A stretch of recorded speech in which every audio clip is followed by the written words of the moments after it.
Arslan. Moi, c'est Samuel.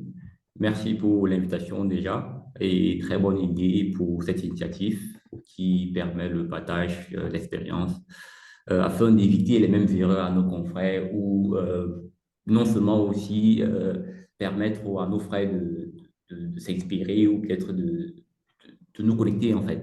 Donc, merci pour ça. Je suis Samuel Lacmené, je réside à Berlin, plus précisément à Vanves.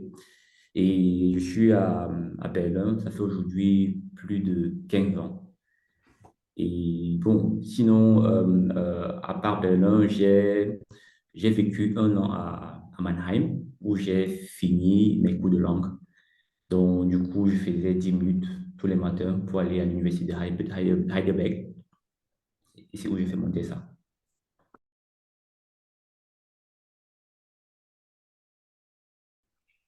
J'ai étudié technique informatique. En français, c'est génie informatique, ou bien en anglais, c'est computer engineering. Et tout mon cursus a été à l'Université technique de Berlin, où j'ai fait mon bachelor et mon master. C'est clair que bon, la décision, pourquoi j'ai choisi technique informatique, c'est une longue histoire, parce que en quittant le Cameroun, je voulais étudier autre chose, plus précisément télécom. Télécom parce que déjà, dès le bas âge, j'étais toujours quelqu'un passionné par la technique. J'ai dépisté tout ce qui était comme appareil autour de moi, c'est-à-dire téléphone, téléviseur, bref, tout ce que je voyais, il fallait que je touche. Donc, quand je suis arrivé en Allemagne, ma sœur m'a recommandé l'informatique parce que, bon, elle, c'est ça qu'elle étudiait déjà. Et aussi, vu ma motivation sur le côté technique, elle m'a parlé de l'informatique avec plus de détails. Et j'ai trouvé intéressant. Mais cependant, j'avais l'impression que l'informatique pure était un peu abstraite pour moi. Du moins, avec mes connaissances à ce moment donné.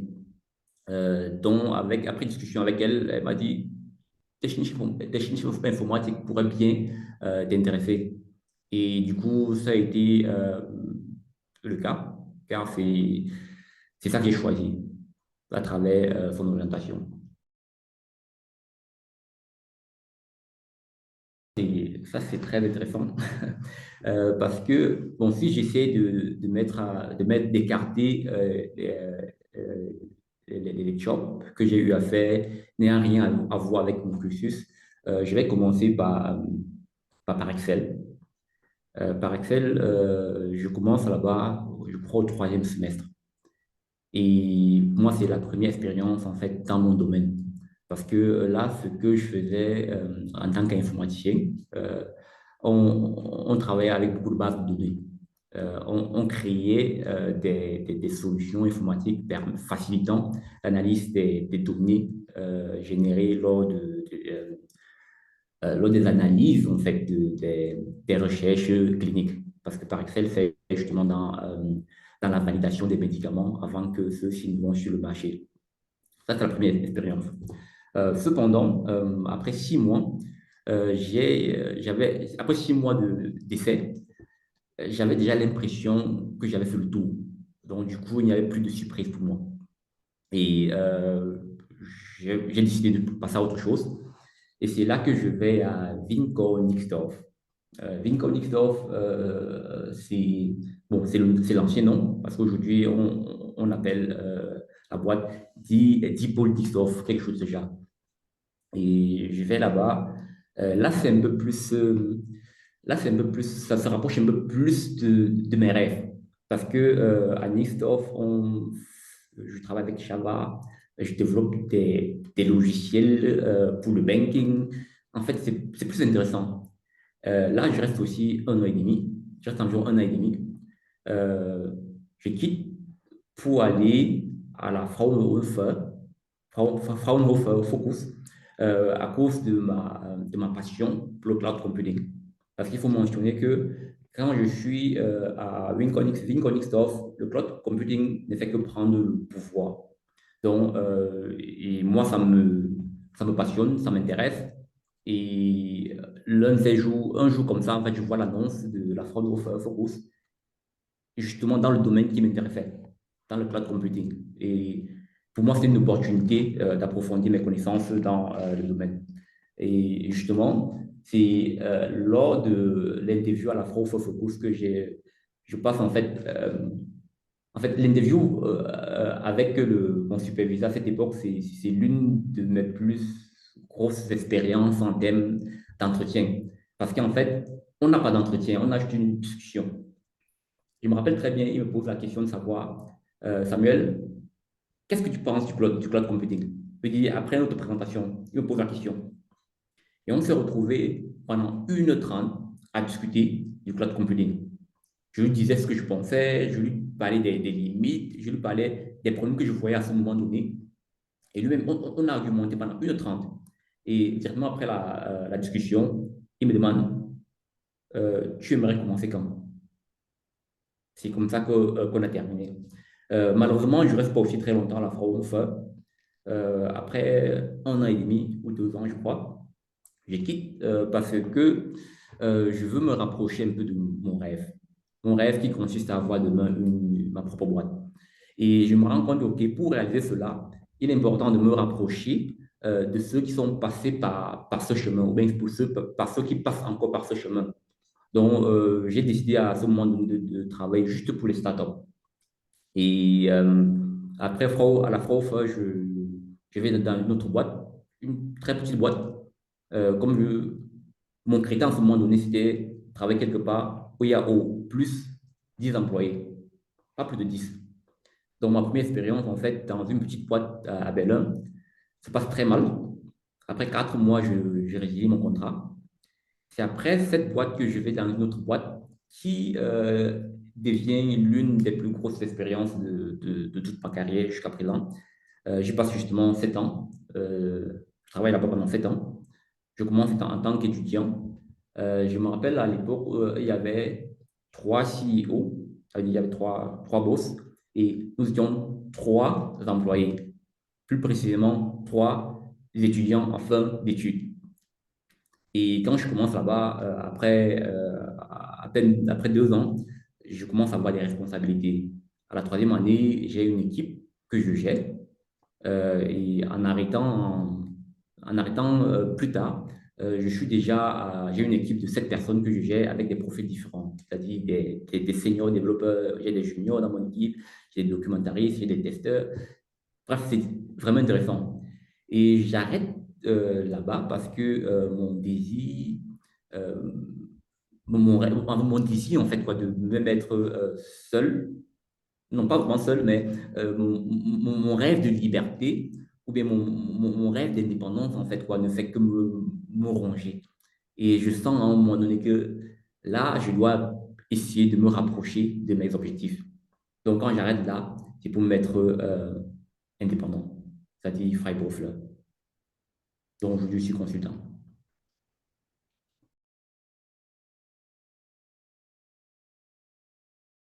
Sur tout mon parcours, la leçon principale, en fait, que j'ai tirée, ou peut-être que j'aimerais partager avec les autres, c'est que c'est important en fait de se former non-stop, c'est-à-dire toujours apprendre dans son domaine, dans des domaines variés.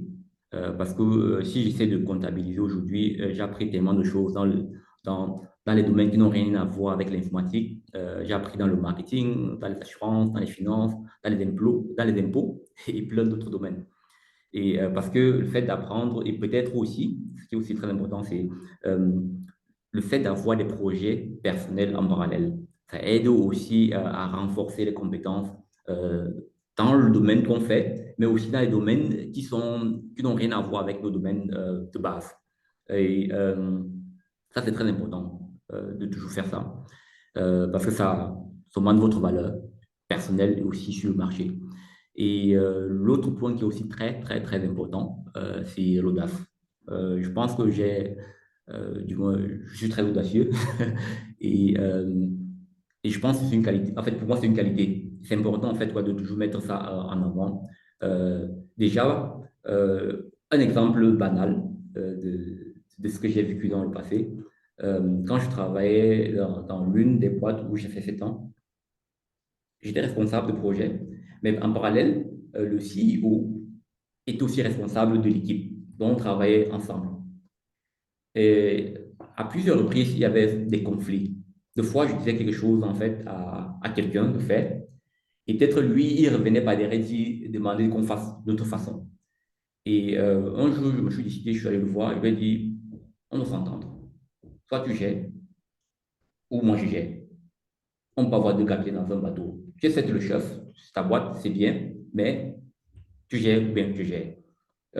Parce que ce que tu fais, tu bafoues mon autorité. Et ça ne marche pas comme ça. Et il s'est excusé. Il m'a dit, je suis désolé, il ne voyait pas les choses de cette façon.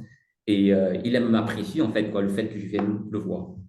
Je te dis que l'audace vous permet de voir, de réclamer ce qui vous revient de droit. Et maintenant, le fait de se former non-stop vous donne les moyens de pouvoir soutenir cette audace. Parce que ça ne sert à rien de venir réclamer certaines choses, puis de demander quoi que ce soit, quand vous n'avez rien derrière pour peut-être soutenir cela. Donc, les deux vont de pair.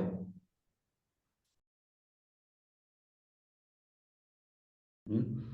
Au jeune Samuel, déjà, j'ai eu beaucoup de chance à avoir ma grande sœur qui a eu un parcours similaire au mien.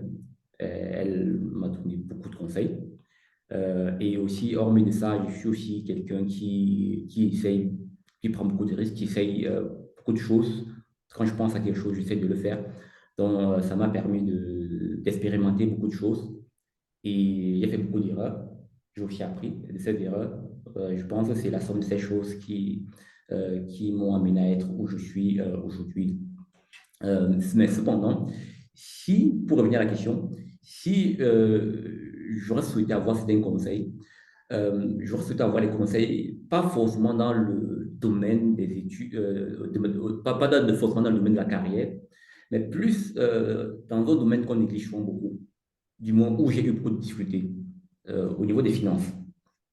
Je pense qu'étant étudiant, euh, étant étudiant, je gagnais beaucoup pour un étudiant, mais j'étais pauvre.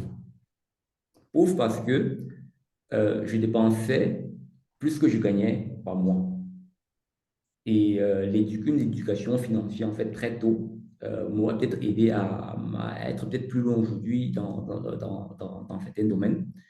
Et je pense, en fait, qu'il est important, hormis de ce qu'on est venu faire ici, les études et après le travail, de maîtriser les autres domaines à côté, comme les finances, les assurances, les impôts, ça c'est important. Ça, c'est extrêmement important de maîtriser. Parce qu'on fait tout ce qu'on fait, on travaille, mais à la fois, nous ne sommes pas capables de gérer notre argent. Je pense que avoir des conseils dans ce domaine m'aurait permis de comprendre beaucoup de choses très tôt. Certes, aujourd'hui, je comprends mieux ça quand j'ai appris en ce temps, mais plutôt, ça m'aurait permis de mettre beaucoup d'écouter et de réaliser beaucoup de choses aussi entre-temps.